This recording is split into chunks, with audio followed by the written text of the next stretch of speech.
KaraokeBooks. Jane Eyre, an autobiography. Written by Charlotte Brontë. Audiobook. Chapter 17. A week passed, and no news arrived of Mr. Rochester. 10 days, and still he did not come. Mrs. Fairfax said she should not be surprised if he were to go straight from the Leas to London, and thence to the Continent, and not show his face again at Thornfield for a year to come. He had not unfrequently quitted it in a manner quite as abrupt and unexpected. When I heard this, I was beginning to feel a strange chill and failing at the heart. I was actually permitting myself to experience a sickening sense of disappointment, but rallying my wits, and recollecting my principles, I at once called my sensations to order, and it was wonderful how I got over the temporary blunder, how I cleared up the mistake of supposing Mr. Rochester's movements a matter in which I had any cause to take a vital interest.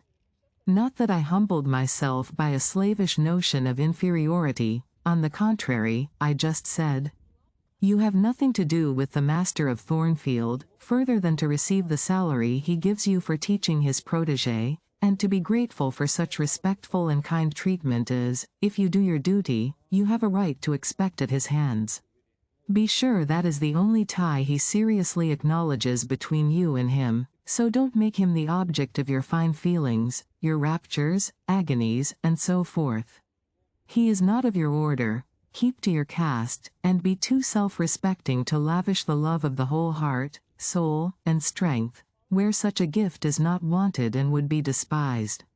I went on with my day's business tranquilly, but ever and anon vague suggestions kept wandering across my brain of reasons why I should quit Thornfield, and I kept involuntarily framing advertisements and pondering conjectures about new situations. These thoughts I did not think to check. They might germinate and bear fruit if they could. Mr. Rochester had been absent upwards of a fortnight, when the post brought Mrs. Fairfax a letter. "It is from the master," said she, as she looked at the direction. "Now I suppose we shall know whether we are to expect his return or not." And while she broke the seal and perused the document, I went on taking my coffee. We were at breakfast. It was hot, and I attributed to that circumstance a fiery glow which suddenly rose to my face. Why my hand shook, and why I involuntarily spilt half the contents of my cup into my saucer, I did not choose to consider.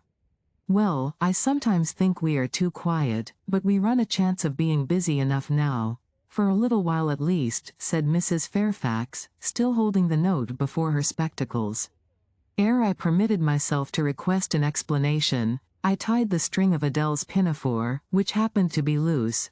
Having helped her also to another bun and refilled her mug with milk, I said, nonchalantly, "Mr. Rochester is not likely to return soon, I suppose?" "Indeed he is, in 3 days, he says. That will be next Thursday, and not alone either. I don't know how many of the fine people at the Leas are coming with him. He sends directions for all the best bedrooms to be prepared, and the library and drawing rooms are to be cleaned out.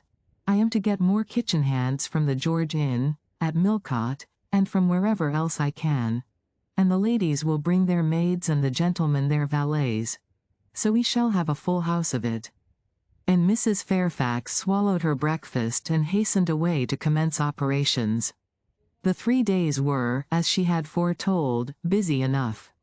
I had thought all the rooms at Thornfield beautifully clean and well arranged, but it appears I was mistaken. 3 women were got to help, and such scrubbing, such brushing, such washing of paint and beating of carpets, such taking down and putting up of pictures, such polishing of mirrors and lustres, such lighting of fires in bedrooms, such airing of sheets and feather beds on hearths, I never beheld, either before or since. Adele ran quite wild in the midst of it. The preparations for company and the prospect of their arrival seemed to throw her into ecstasies. She would have Sophie to look over all her toilettes, as she called frocks, to furbish up any that were passés, and to air and arrange the new. For herself, she did nothing but caper about in the front chambers, jump on and off the bedsteads, and lie on the mattresses and piled up bolsters and pillows before the enormous fires roaring in the chimneys. From school duties she was exonerated. Mrs. Fairfax had pressed me into her service, and I was all day in the storeroom, helping or hindering her and the cook, learning to make custards and cheesecakes and French pastry, to truss game and garnish dessert dishes. The party were expected to arrive on Thursday afternoon, in time for dinner at 6. During the intervening period I had no time to nurse chimeras, and I believe I was as active and gay as anybody, Adele excepted. Still, now and then, I received a damping check to my cheerfulness, and was, in spite of myself, thrown back on the region of doubts and portents and dark conjectures. This was when I chanced to see the third-story staircase door, which of late had always been kept locked, open slowly, and give passage to the form of Grace Poole, in prim cap, white apron, and handkerchief.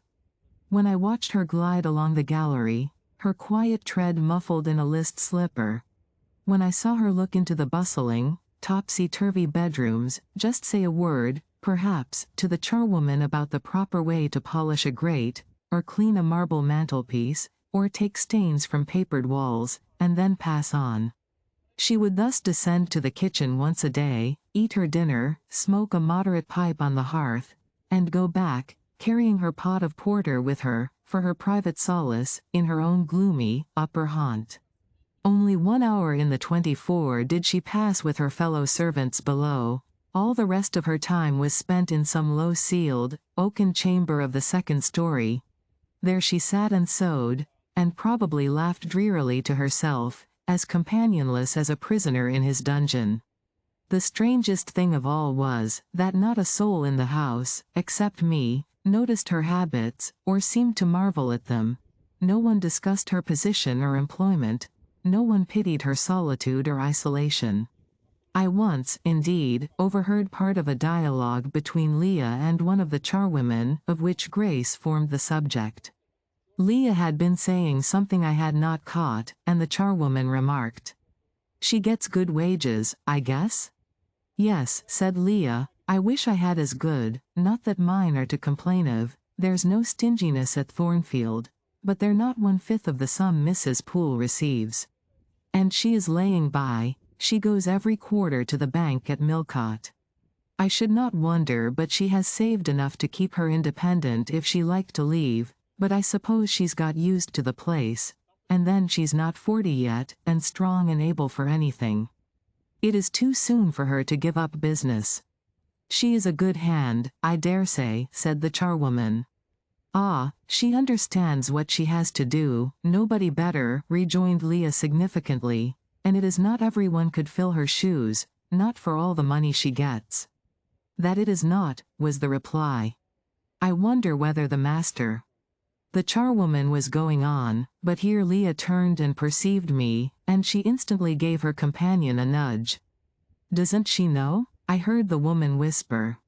Leah shook her head, and the conversation was of course dropped. All I had gathered from it amounted to this, that there was a mystery at Thornfield, and that from participation in that mystery I was purposely excluded. Thursday came. All work had been completed the previous evening. Carpets were laid down, bed hangings festooned, radiant white counterpanes spread, toilet tables arranged, furniture rubbed, flowers piled in vases. Both chambers and saloons looked as fresh and bright as hands could make them. The hall, too, was scoured, and the great carved clock, as well as the steps and banisters of the staircase, were polished to the brightness of glass. In the dining room, the sideboard flashed resplendent with plate. In the drawing room and boudoir, vases of exotics bloomed on all sides. Afternoon arrived. Mrs. Fairfax assumed her best black satin gown, her gloves, and her gold watch, for it was her part to receive the company, to conduct the ladies to their rooms, and see. Adele, too, would be dressed, though I thought she had little chance of being introduced to the party that day at least. However, to please her, I allowed Sophie to apparel her in one of her short, full muslin frocks. For myself, I had no need to make any change. I should not be called upon to quit my sanctum of the schoolroom, for a sanctum it was now become to me, a very pleasant refuge in time of trouble. It had been a mild, serene spring day, one of those days which, towards the end of March or the beginning of April, rise shining over the earth as heralds of summer. It was drawing to an end now, but the evening was even warm, and I sat at work in the schoolroom with the window open. "It gets late," said Mrs. Fairfax, entering in rustling state. "I am glad I ordered dinner an hour after the time Mr. Rochester mentioned, for it is past 6 now. I have sent John down to the gates to see if there is anything on the road. One can see a long way from thence in the direction of Millcote." She went to the window. "Here he is," said she. "Well, John," leaning out, "any news?" "They're coming, ma'am," was the answer.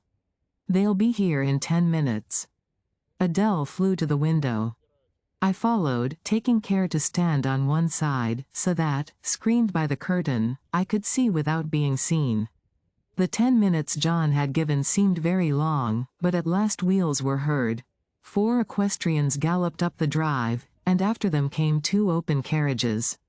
Fluttering veils and waving plumes filled the vehicles. 2 of the cavaliers were young, dashing-looking gentlemen. The third was Mr. Rochester, on his black horse, Mesrour, pilot bounding before him. At his side rode a lady, and he and she were the first of the party. Her purple riding habit almost swept the ground, her veil streamed long on the breeze. Mingling with its transparent folds, and gleaming through them, shone rich raven ringlets.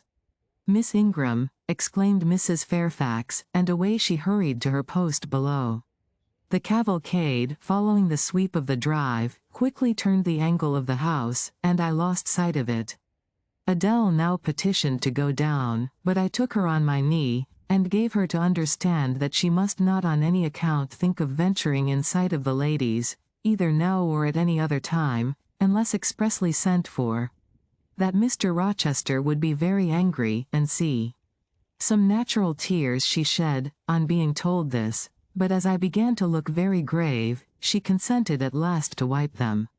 A joyous stir was now audible in the hall. Gentlemen's deep tones and ladies' silvery accents blent harmoniously together, and distinguishable above all, though not loud, was the sonorous voice of the master of Thornfield Hall, welcoming his fair and gallant guests under its roof. Then light steps ascended the stairs, and there was a tripping through the gallery, and soft cheerful laughs, and opening and closing doors, and, for a time, a hush. "Els changent de toilettes," said Adele, who, listening attentively, had followed every movement, and she sighed. "Chez maman," said she, "quand il y avait du monde, je la suivais partout, au salon et à leurs chambers, souvent je regardais les femmes de chambre coiffer et habiller les dames, et c'était si amusa, comme cela en apprend." "Don't you feel hungry, Adele?" "Mais oui, mademoiselle. Voilà 5 ou 6 heures que nous n'avons pas mangé." "Well now, while the ladies are in their rooms, I will venture down and get you something to eat." And issuing from my asylum with precaution, I sought a back stairs which conducted directly to the kitchen. All in that region was fire and commotion. The soup and fish were in the last stage of projection, and the cook hung over her crucibles in a frame of mind and body threatening spontaneous combustion.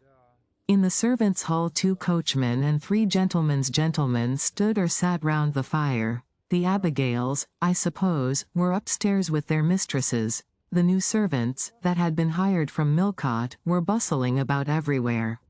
Threading this chaos, I at last reached the larder. There I took possession of a cold chicken, a roll of bread, some tarts, a plate or 2 and a knife and fork. With this booty I made a hasty retreat. I had regained the gallery, and was just shutting the back door behind me, when an accelerated hum warned me that the ladies were about to issue from their chambers. I could not proceed to the schoolroom without passing some of their doors, and running the risk of being surprised with my cargo of victuallage, so I stood still at this end, which, being windowless, was dark. Quite dark now, for the sun was set and twilight gathering.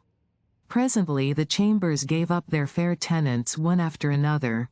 Each came out gaily and airily, with dress that gleamed lustrous through the dusk. For a moment they stood grouped together at the other extremity of the gallery, conversing in a key of sweet subdued vivacity. They then descended the staircase almost as noiselessly as a bright mist rolls down a hill. Their collective appearance had left on me an impression of high-born elegance, such as I had never before received. I found Adele peeping through the schoolroom door, which she held ajar. "What beautiful ladies," cried she in English. "Oh, I wish I might go to them. Do you think Mr. Rochester will send for us by and by, after dinner?" "No, indeed, I don't. Mr. Rochester has something else to think about. Never mind the ladies tonight, perhaps you will see them tomorrow. Here is your dinner." She was really hungry, so the chicken and tarts served to divert her attention for a time. It was well I secured this forage, or both she, I, and Sophie, to whom I conveyed a share of our repast, would have run a chance of getting no dinner at all. Everyone downstairs was too much engaged to think of us. The dessert was not carried out till after 9, and at 10 footmen were still running to and fro with trays and coffee cups. I allowed Adele to sit up much later than usual, for she declared she could not possibly go to sleep while the doors kept opening and shutting below, and people bustling about. Besides, she added, a message might possibly come from Mr. Rochester when she was undressed, et alors quel dommage. I told her stories as long as she would listen to them, and then for a change I took her out into the gallery. The hall lamp was now lit, and it amused her to look over the balustrade and watch the servants passing backwards and forwards. When the evening was far advanced, a sound of music issued from the drawing-room, whither the piano had been removed. Adele and I sat down on the top step of the stairs to listen. Presently a voice blent with the rich tones of the instrument. It was a lady who sang, and very sweet her notes were. The solo over, a duet followed, and then a glee, a joyous conversational murmur filled up the intervals. I listened long. Suddenly I discovered that my ear was wholly intent on analyzing the mingled sounds, and trying to discriminate amidst the confusion of accents those of Mr. Rochester, and when it caught them, which it soon did, it found a further task in framing the tones, rendered by distance inarticulate, into words. The clock struck 11.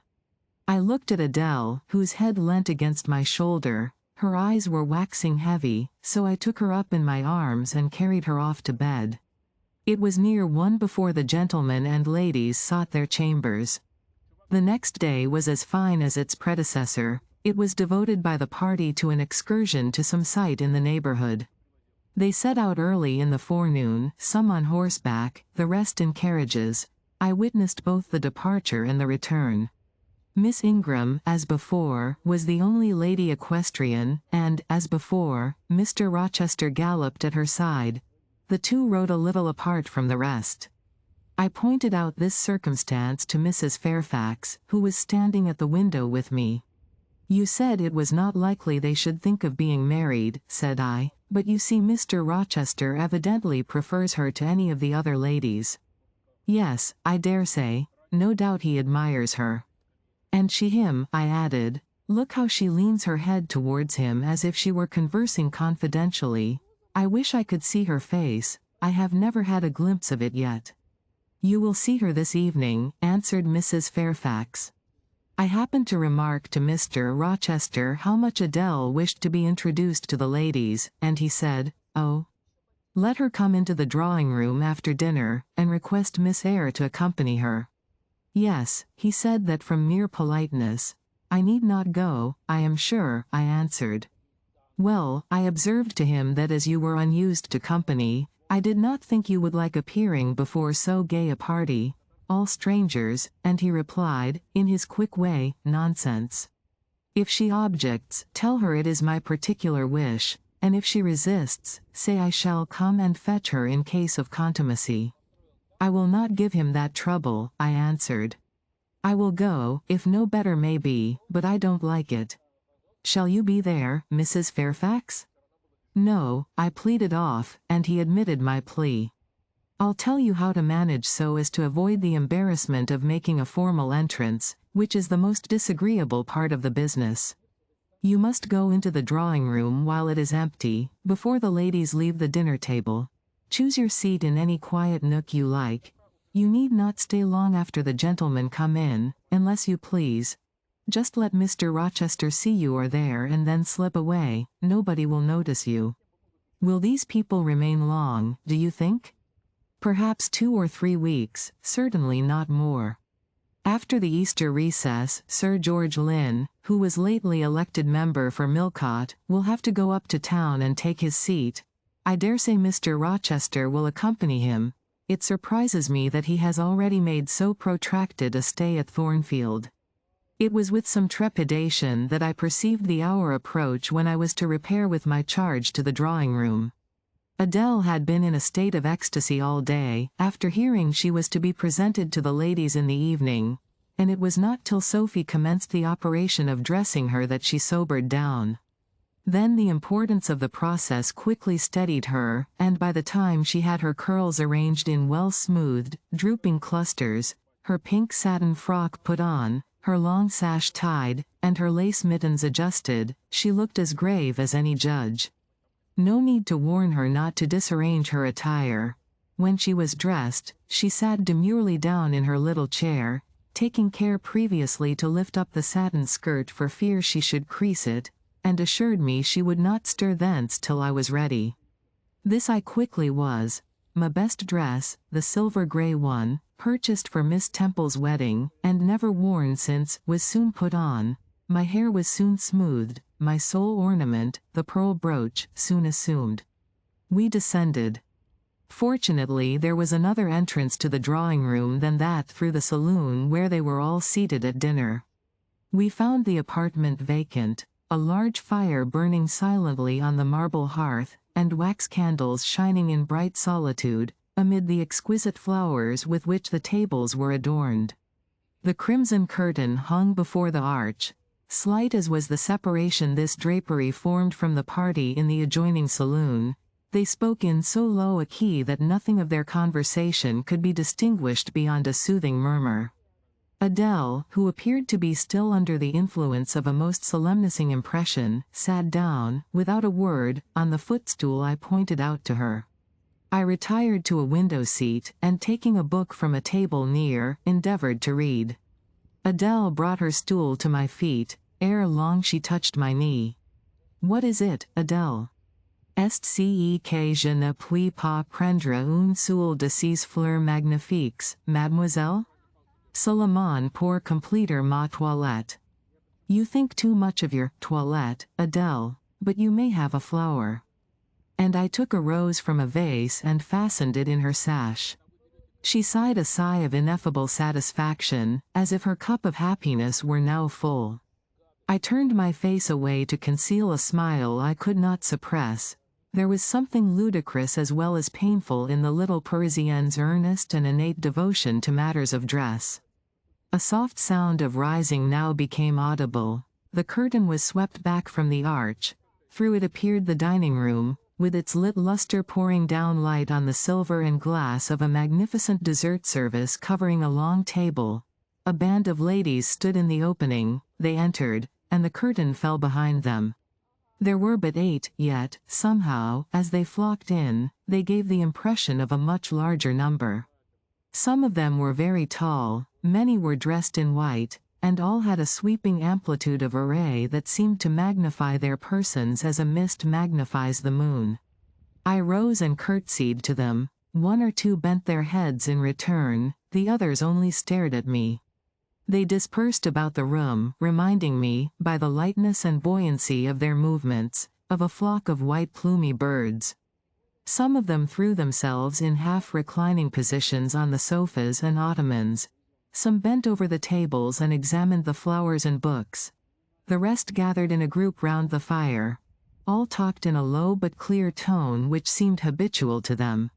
I knew their names afterwards, and may as well mention them now. First, there was Mrs. Eshton and 2 of her daughters. She had evidently been a handsome woman, and was well preserved still. Of her daughters, the eldest, Amy, was rather little, naive, and childlike in face and manner, and piquant in form. Her white muslin dress and blue sash became her well.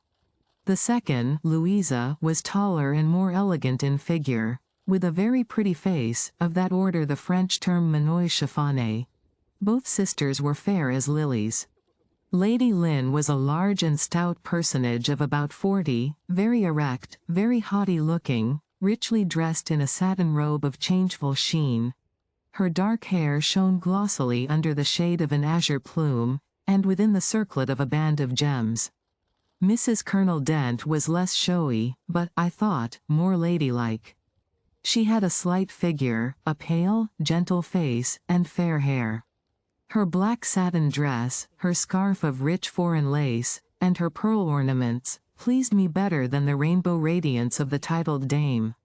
But the three most distinguished, partly, perhaps, because the tallest figures of the band, were the Dowager Lady Ingram and her daughters, Blanche and Mary. They were all three of the loftiest stature of women. The dowager might be between 40 and 50. Her shape was still fine, her hair, by candle light at least, still black, her teeth, too, were still apparently perfect. Most people would have termed her a splendid woman of her age, and so she was, no doubt, physically speaking, but then there was an expression of almost insupportable haughtiness in her bearing and countenance. She had Roman features and a double chin, disappearing into a throat like a pillar. These features appeared to me not only inflated and darkened, but even furrowed with pride. And the chin was sustained by the same principle, in a position of almost preternatural erectness. She had, likewise, a fierce and a hard eye. It reminded me of Mrs. Reed's. She mouthed her words in speaking. Her voice was deep, its inflections very pompous, very dogmatical, very intolerable, in short. A crimson velvet robe, and a shawl turban of some gold-wrought Indian fabric, invested her, I suppose she thought, with a truly imperial dignity. Blanche and Mary were of equal stature, straight and tall as poplars. Mary was too slim for her height, but Blanche was molded like a Dian. I regarded her, of course, with special interest. First, I wished to see whether her appearance accorded with Mrs. Fairfax's description. Secondly, whether it at all resembled the fancy miniature I had painted of her, and thirdly, it will out, whether it were such as I should fancy likely to suit Mr. Rochester's taste. As far as person went, she answered point for point, both to my picture and Mrs. Fairfax's description. The noble bust, the sloping shoulders, the graceful neck, the dark eyes and black ringlets were all there, but her face? Her face was like her mother's, a youthful unfurrowed likeness, the same low brow, the same high features, the same pride. It was not, however, so saturnine a pride. She laughed continually, her laugh was satirical, and so was the habitual expression of her arched and haughty lip. Genius is said to be self-conscious. I cannot tell whether Miss Ingram was a genius, but she was self-conscious, remarkably self-conscious indeed. She entered into a discourse on botany with the gentle Mrs. Dent. It seemed Mrs. Dent had not studied that science, though, as she said, she liked flowers, especially wild ones. Miss Ingram had, and she ran over its vocabulary with an air. I presently perceived she was, what is vernacularly termed, trailing Mrs. Dent, that is, playing on her ignorance. Her trail might be clever, but it was decidedly not good-natured. She played, her execution was brilliant, she sang, her voice was fine, she talked French apart to her mamma, and she talked it well, with fluency and with a good accent. Mary had a milder and more open countenance than Blanche, softer features too, and a skin some shades fairer. Miss Ingram was dark as a Spaniard, but Mary was deficient in life. Her face lacked expression, her eye luster. She had nothing to say, and having once taken her seat, remained fixed like a statue in its niche. The sisters were both attired in spotless white. And did I now think Miss Ingram such a choice as Mr. Rochester would be likely to make? I could not tell, I did not know his taste in female beauty. If he liked the majestic, she was the very type of majesty, then she was accomplished, sprightly. Most gentlemen would admire her, I thought, and that he did admire her, I already seemed to have obtained proof. To remove the last shade of doubt, it remained but to see them together. You are not to suppose, reader, that Adele has all this time been sitting motionless on the stool at my feet. No, when the ladies entered, she rose, advanced to meet them, made a stately reverence, and said with gravity, "Bonjour, mesdames." And Miss Ingram had looked down at her with a mocking air, and exclaimed, "Oh, what a little puppet." Lady Lynn had remarked, "It is Mr. Rochester's ward, I suppose, the little French girl he was speaking of." Mrs. Dent had kindly taken her hand, and given her a kiss. Amy and Louisa Eshton had cried out simultaneously, "What a love of a child!" And then they had called her to a sofa, where she now sat, ensconced between them, chattering alternately in French and broken English, absorbing not only the young lady's attention, but that of Mrs. Eshton and Lady Lynn, and getting spoilt to her heart's content. At last coffee is brought in, and the gentlemen are summoned. I sit in the shade, if any shade there be in this brilliantly lit apartment, the window curtain half hides me.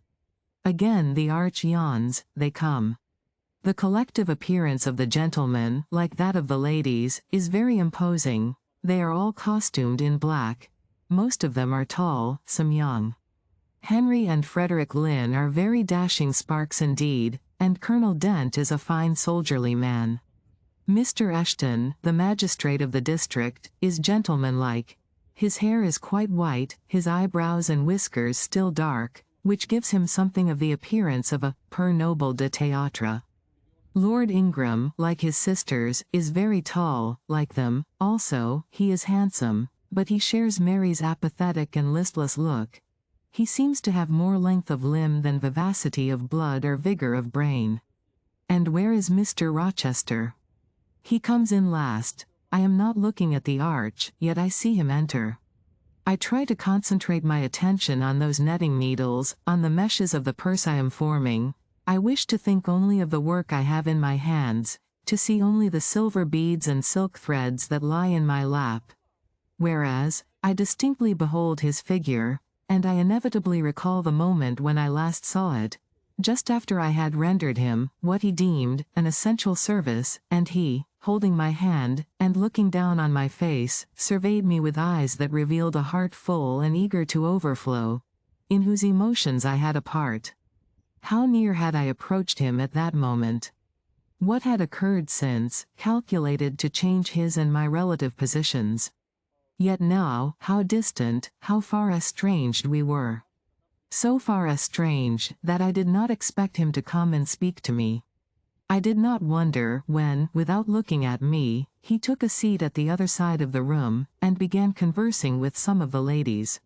No sooner did I see that his attention was riveted on them, and that I might gaze without being observed, than my eyes were drawn involuntarily to his face.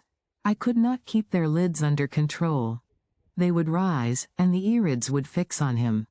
I looked, and had an acute pleasure in looking, a precious yet poignant pleasure, pure gold, with a steely point of agony.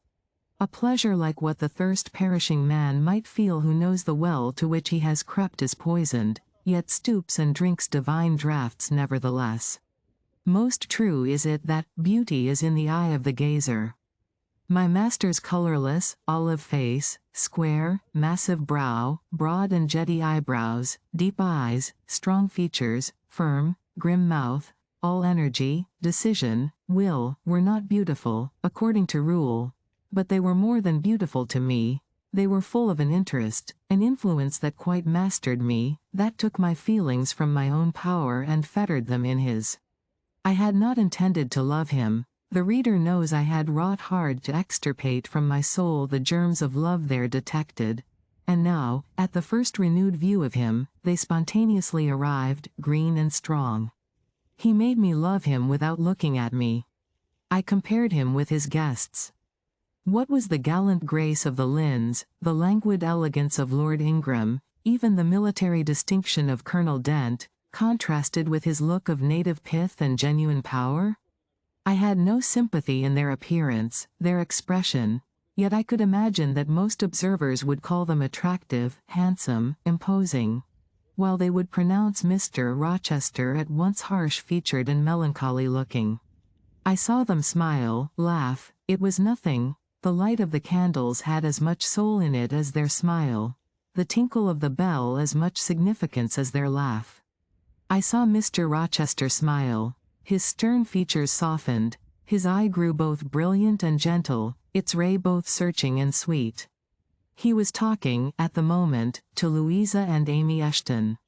I wondered to see them receive with calm that look which seemed to me so penetrating. I expected their eyes to fall, their color to rise under it, yet I was glad when I found they were in no sense moved. He is not to them what he is to me, I thought. He is not of their kind. I believe he is of mine. I am sure he is. I feel akin to him. I understand the language of his countenance and movements. Though rank and wealth sever us widely, I have something in my brain and heart, in my blood and nerves, that assimilates me mentally to him. Did I say, a few days since, that I had nothing to do with him but to receive my salary at his hands? Did I forbid myself to think of him in any other light than as a paymaster? Blasphemy against nature. Every good, true, vigorous feeling I have gathers impulsively round him. I know I must conceal my sentiments. I must smother hope. I must remember that he cannot care much for me. For when I say that I am of his kind, I do not mean that I have his force to influence, and his spell to attract. I mean only that I have certain tastes and feelings in common with him. I must, then, repeat continually that we are forever sundered, and yet, while I breathe and think, I must love him. Coffee is handed. The ladies, since the gentlemen entered, have become lively as larks. Conversation waxes brisk and merry. Colonel Dent and Mr. Eshton argue on politics, their wives listen. The two proud dowagers, Lady Lynn and Lady Ingram, confabulate together. Sir George, whom, by the by, I have forgotten to describe, a very big and very fresh-looking country gentleman, stands before their sofa, coffee-cup in hand, and occasionally puts in a word. Mr. Frederick Lynn has taken a seat beside Mary Ingram, and is showing her the engravings of a splendid volume. She looks, smiles now and then, but apparently says little. The tall and phlegmatic Lord Ingram leans with folded arms on the chair back of the little and lively Amy Eshton. She glances up at him, and chatters like a wren. She likes him better than she does Mr. Rochester. Henry Lynn has taken possession of an ottoman at the feet of Louisa. Adele shares it with him. He is trying to talk French with her, and Louisa laughs at his blunders. With whom will Blanche Ingram pair? She is standing alone at the table, bending gracefully over an album. She seems waiting to be sought, but she will not wait too long. She herself selects a mate. Mr. Rochester, having quitted the Eshtons, stands on the hearth as solitary as she stands by the table. She confronts him, taking her station on the opposite side of the mantelpiece. Mr. Rochester, I thought you were not fond of children? Nor am I. Then, what induced you to take charge of such a little doll as that, pointing to Adele? Where did you pick her up? I did not pick her up, she was left on my hands. You should have sent her to school. I could not afford it, schools are so dear. Why, I suppose you have a governess for her. I saw a person with her just now. Is she gone? Oh, no. There she is still, behind the window curtain. You pay her, of course. I should think it quite as expensive, more so, for you have them both to keep in addition. I feared, or should I say, hoped, the allusion to me would make Mr. Rochester glance my way, and I involuntarily shrank farther into the shade. But he never turned his eyes. I have not considered the subject, said he indifferently, looking straight before him. No, you men never do consider economy and common sense. You should hear Mamma on the chapter of governesses. Mary and I have had, I should think, a dozen at least in our day. half of them detestable and the rest ridiculous, and all incubi. Were they not, mamma? Did you speak, my own? The young lady thus claimed as the dowager's special property, reiterated her question with an explanation. My dearest, don't mention governesses, the word makes me nervous. I have suffered a martyrdom from their incompetency and caprice. I thank heaven I have now done with them. Mrs. Dent here bent over to the pious lady and whispered something in her ear. I suppose, from the answer elicited, it was a reminder that one of the anathematized race was present. Tant pies, said her ladyship, I hope it may do her good. Then, in a lower tone, but still loud enough for me to hear, I noticed her. I am a judge of physiognomy, and in hers I see all the faults of her class. What are they, madam? Inquired Mr. Rochester aloud. I will tell you in your private ear, replied she, wagging her turban 3 times with portentous significancy. But my curiosity will be past its appetite, it craves food now. Ask Blanche, she is nearer you than I. Oh, don't refer him to me, mamma. I have just one word to say of the whole tribe, they are a nuisance. Not that I ever suffered much from them, I took care to turn the tables.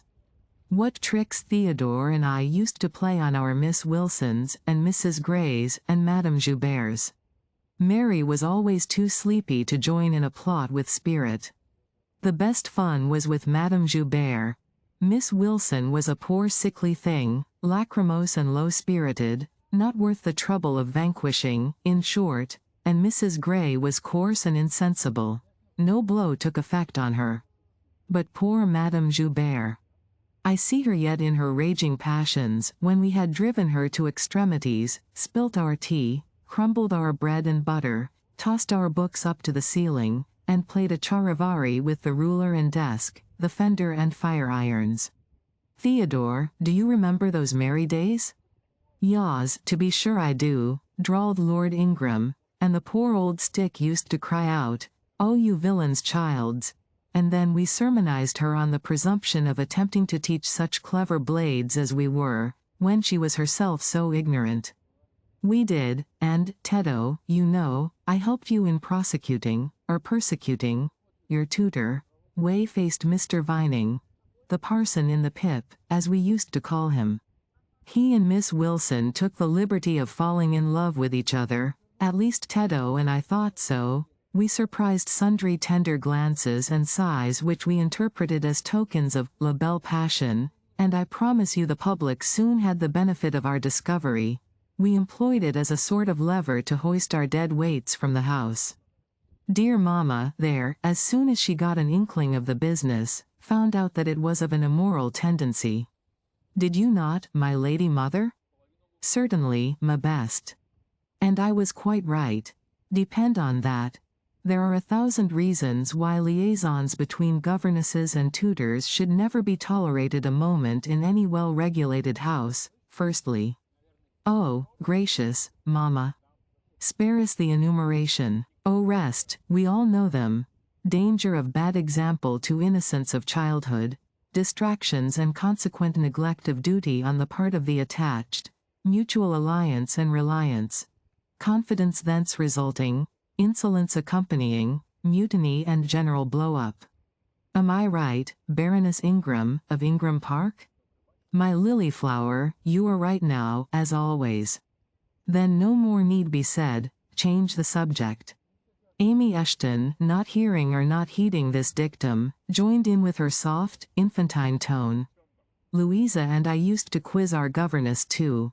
But she was such a good creature, she would bear anything. Nothing put her out. She was never cross with us, was she, Louisa? No, never. We might do what we pleased, ransack her desk and her workbox, and turn her drawers inside out, and she was so good-natured she would give us anything we asked for. I suppose, now, said Miss Ingram, curling her lip sarcastically, we shall have an abstract of the memoirs of all the governesses extant. In order to avert such a visitation, I again move the introduction of a new topic. Mr. Rochester, do you second my motion? Madam, I support you on this point, as on every other. Then on me be the onus of bringing it forward. Signor Eduardo, are you in voice tonight? Donna Bianca, if you command it, I will be. Then, Signor, I lay on you my sovereign behest to furbish up your lungs and other vocal organs, as they will be wanted on my royal service. Who would not be the Rizzio of so divine a Mary? A fig for Rizzio, cried she, tossing her head with all its curls, as she moved to the piano. It is my opinion the fiddler David must have been an insipid sort of fellow. I like Black Bothwell better. To my mind a man is nothing without a spice of the devil in him. And history may say what it will of James Hepburn, but I have a notion, he was just the sort of wild, fierce, bandit hero whom I could have consented to gift with my hand. Gentlemen, you hear. Now which of you most resembles Bothwell? Cried Mr. Rochester. I should say the preference lies with you, responded Colonel Dent. On my honor, I am much obliged to you, was the reply. Miss Ingram, who had now seated herself with proud grace at the piano, spreading out her snowy robes in queenly amplitude, commenced a brilliant prelude, talking meantime. She appeared to be on her high horse tonight. Both her words and her air seemed intended to excite not only the admiration, but the amazement of her auditors. She was evidently bent on striking them as something very dashing and daring indeed. "Oh, I am so sick of the young men of the present day," exclaimed she, rattling away at the instrument. "Poor, puny things, not fit to stir a step beyond Papa's park gates. Nor to go even so far without Mamma's permission and guardianship. Creatures so absorbed in care about their pretty faces, and their white hands, and their small feet, as if a man had anything to do with beauty. As if loveliness were not the special prerogative of woman, her legitimate appanage and heritage. I grant an ugly woman is a blot on the fair face of creation, but as to the gentlemen, let them be solicitous to possess only strength and valor. Let their motto be, hunt, shoot, and fight. The rest is not worth a fillip. Such should be my device, were I a man. Whenever I marry," she continued after a pause which none interrupted, "I am resolved my husband shall not be a rival, but a foil to me. I will suffer no competitor near the throne. I shall exact an undivided homage. His devotions shall not be shared between me and the shape he sees in his mirror. Mr. Rochester, now sing, and I will play for you." "I am all obedience," was the response. "Here then is a Corsair song. Know that I dote on Corsairs, and for that reason, sing it con spirito." Commands from Miss Ingram's lips would put spirit into a mug of milk and water. "Take care, then. If you don't please me, I will shame you by showing how such things should be done. That is offering a premium on incapacity. I shall now endeavor to fail. Gardez-vous en bien. If you err willfully, I shall devise a proportionate punishment. Miss Ingram ought to be clement, for she has it in her power to inflict a chastisement beyond mortal endurance." "Ha! Explain," commanded the lady. "Pardon me, madam. No need of explanation. Your own fine sense must inform you that one of your frowns would be a sufficient substitute for capital punishment. Sing," said she, and again touching the piano, she commenced an accompaniment in spirited style. Now is my time to slip away, thought I, but the tones that then severed the air arrested me. Mrs. Fairfax had said Mr. Rochester possessed a fine voice. He did, a mellow, powerful bass, into which he threw his own feeling, his own force, finding a way through the ear to the heart, and there waking sensation strangely. I waited till the last deep and full vibration had expired, till the tide of talk, checked an instant, had resumed its flow. I then quitted my sheltered corner and made my exit by the side door, which was fortunately near.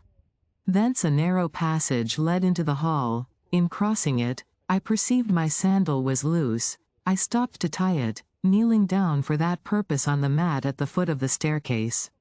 I heard the dining-room door unclose. A gentleman came out. Rising hastily, I stood face to face with him. It was Mr. Rochester. "How do you do?" he asked. "I am very well, sir." Why did you not come and speak to me in the room? I thought I might have retorted the question on him who put it, but I would not take that freedom. I answered. I did not wish to disturb you, as you seemed engaged, sir. What have you been doing during my absence? Nothing particular, teaching Adele as usual. And getting a good deal paler than you were, as I saw at first sight. What is the matter? Nothing at all, sir. Did you take any cold that night you half drowned me? Not the least. Return to the drawing room, you are deserting too early. I am tired, sir. He looked at me for a minute. And a little depressed, he said. What about? Tell me. Nothing, sir. I am not depressed. But I affirm that you are, so much depressed that a few more words would bring tears to your eyes. Indeed, they are there now, shining and swimming. And a bead has slipped from the lash and fallen onto the flag. If I had time, and was not in mortal dread of some prating prig of a servant passing, I would know what all this means. Well, tonight I excuse you, but understand that so long as my visitors stay, I expect you to appear in the drawing room every evening. It is my wish, don't neglect it. Now go, and send Sophie for Adele. Good night, he stopped, bit his lip, and abruptly left me. If you liked what you heard, please subscribe to the channel.